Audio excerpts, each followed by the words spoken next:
So this is Superpool presenting. Our vision for Istanbul 2030 from the beginning has been a kind of a loyalty program that the whole transportation system in Istanbul should run in the future on. It's called Park, we called it Park. And the idea of the loyalty program is that it doesn't offer more miles for miles, but if you take shared mobility systems, you get more city to share. So this is sort of the basic, the essence of the idea. So here we see sort of images of the application that the project runs on, but I will get to this later in more detail. And here you see a small animation that explains the whole thing. Basically, if you choose in the inner city to leave your individual car and take shared modes of mobility, you get points. And with the basically, because you help to remove cars off the streets, you get to use the space that you have freed up with the points. So that's, in essence, the simple idea.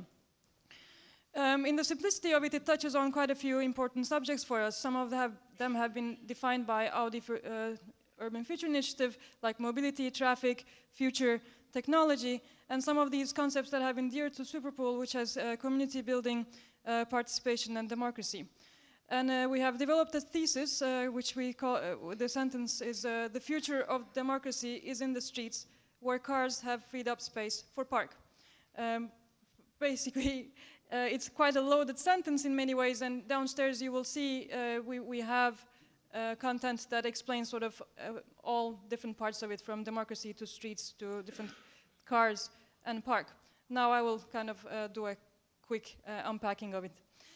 Istanbul, many of you maybe are here for a couple of days, and this is the glorious image of the city that you see of the old peninsula and Pera. It's the engine of Turkey with the highest density of urban region in the country, and of the best educational opportunities, best job opportunities are in Istanbul. But at the same time, it's a city that grew really fast. You see that the vast majority of Istanbul is actually built in the last 50 years, and this is basically the texture or the urban tissue that you navigate in on a daily basis. At least for a couple million of people, this is the reality of the city. Of course, there is a traffic problem, but we see the traffic problem as more on the main arteries of the city crossing the Bosphorus. But for us, the more important traffic problem is actually, as a pedestrian, what you have to interact with on the streets on a daily basis. And this is a typical day around our office. That's actually our child. And there's nothing set up in this video. It's real. So when Audi asked us what is the future of mobility in Istanbul, we decided to learn from its past. We think the past and future of mobility in Istanbul goes through shared cars. The dolmuş system and the minibus system are one of the couple paratransit modes of transportation the city has invented to cope with the rapid urbanization. And we see, when we mapped this several years ago, we also noticed that it's a quite thorough system. When you look at the more upgraded versions of shared mobility, like Zipcar in the US, the claim is that every shared car takes out 20 individually owned cars off the streets. So imagine for a second there's 20 times less cars in Istanbul. This would be just a miracle. So again, just we think the dolmuş system right now is not on the city's smart ticket system. So the city is actually trying to get rid of the dolmuş, but at the same time, new companies are moving in, like different carpool and car share companies. So we are basing our assumptions for the future is that the dolmuş system just gets more intelligent because it actually is a working system. Here you see kind of a quick video of how you sort of a driverless dolmuş, we call it in the future, could be a quite on-demand paratransit system that is there where you want it. Another thing this offers is the ownership of these paratransit systems are individual ownerships. They are like a taxi, basically, license. And what this, we think in today's language, what it does is it allows cities to crowdfund their transportation systems.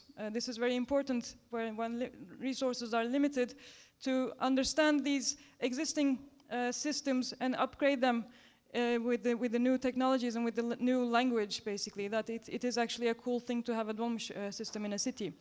And in the future, if in an increasingly smart city with increasingly smart cars, we can imagine that they will actually allow us a lot of freedom on the use of the streets, where the cars would react to what things happening on the streets, and thereby free up a lot of space in the streets. So the big question is, what are we going to do with the streets? Why are they so important? Streets are very important in Istanbul because they're the true public space. It's a city of limited green areas in its kind of quick expansion. And street life is, again, a very kind of vibrant life. This is our second observation from the city. We celebrate, we protest, we take a break from work, we kind of socialize, we play on the streets, and this is kind of the true character of the city. And all of this is happening, again, among many parked cars. What is also important with streets is that it helps a city to not become fragmented. The more we are outside, the more we actually can get to interact with people that we wouldn't otherwise interact with, because streets are where we are all together. And it's an important thing for the climate of, sort of the social climate in Istanbul, to underline this, that to be together and to increase amounts of interactions and conversations among the different peoples is the most crucial thing. This takes us to the concept of street democracy. It is not our invention. It was talked in the 80s by urbanists, especially in the US. And what is important with creating democratic streets is to allow people to manipulate, appropriate, and transform streets. This is very critical. Streets are basically are democratic when you can own them, when you can change them. And this is why we think the park application it could be a very revolutionary kind of idea for the city to extend basically what we already are getting accustomed to organize our lives online on different platforms, to extend this one more step to the street life, to the public life. We imagine the app to work on two different scales. One is the neighborhood scale and the other one is the city scale. And I'll give you more information on that later. On the neighborhood scale, here you see Uncle Mete just dragging out his chair on a spot that he has rented to play tavla.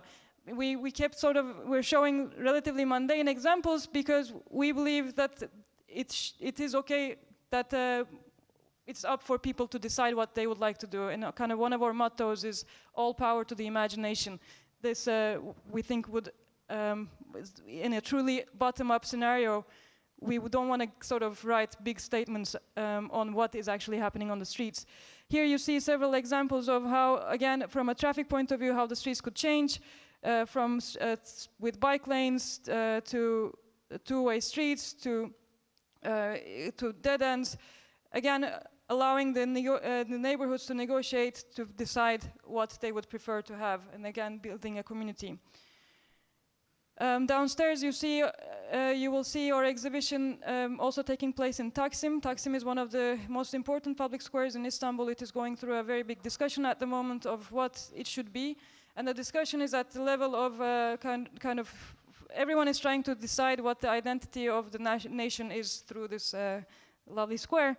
And it changes from building mosques to rebuilding some Ottoman barracks to tearing down the opera house, to all kinds of very symbolic acts. But what we think is the most important thing about Taksim Square right now is that it sparks everyone's excitement, that it actually unites people in their excitements. And we think in the future, if a public space is supposed to be truly democratic, it needs to allow for temporal uses and temporal identities, and this will be possible through park. We kind of keep emphasizing a social platform as the main vision, because Turkey is right now writing another very important social kind of contract. We are rewriting our constitution for the 7th time in the last 150 years. And hopefully this time we will get it to be all inclusive. And hopefully the whole 9 million Facebook users in Istanbul, which makes Istanbul the second largest city in the world, Facebook city, will make a difference, in our opinion, in the future. These social media platforms, if they're used intelligently, if they have a way to let people out into the public space, they will make a difference. So I will leave you with a Park is an online platform 2-3 minute movie of the park. It works like this. If I'm over time, we can also shut it short and take it downstairs. Thank you. You get to rent.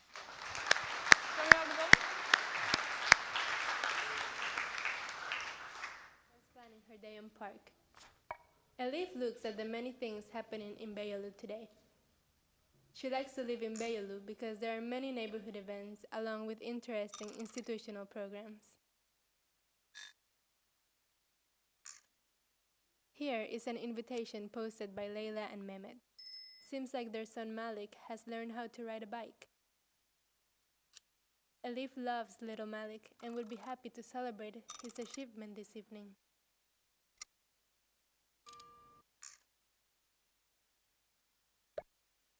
The event needs one more supporter for it to happen. She gladly accepts. The celebration will be on their street tonight. What else is happening in her neighborhood?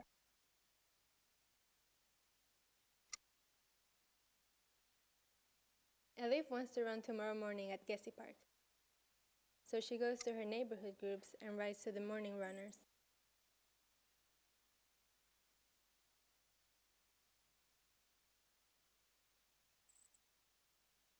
Seems like Lucas is up for a morning run. Elif also likes to cook in the communal kitchen. She will throw a feast next Friday. Many different communities organize events on park. Elif is an architect and checks today's professional events in her city. Is there something that fits her schedule?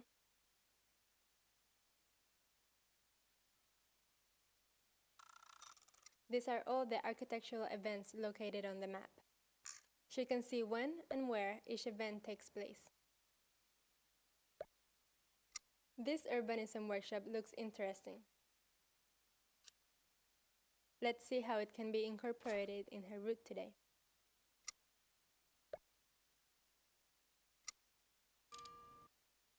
Here's a list of all her appointments. She can easily go to the workshop before her doctor's appointment. Park places all her scheduled events on the map and suggests an efficient mode of transportation to get from place to place. The planner suggests the most efficient routes, taking into consideration the weather, traffic, and events on the streets. One of her colleagues, Hande, is also going to the same event. Great, Elif and Hande can share a dolmuş and earn points. Elif usually prefers to take the mode of transportation that gets her the most points, even if it means walking a little.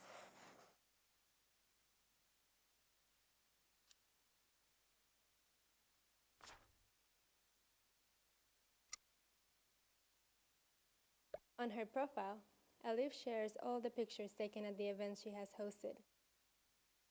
She can also keep track of how she is gaining and sharing her points. By mostly taking shared transportation, Elif has collected a lot of points and helped organize many community events. She especially likes engaging youngsters to help them learn fun things and make sure everybody cleans up after. She has gotten such good feedback that she is now on the run to becoming a neighborhood leader. Support Elif by attending one of her Robots for Kids workshops. And remember, with Park, you too can make a difference in your community.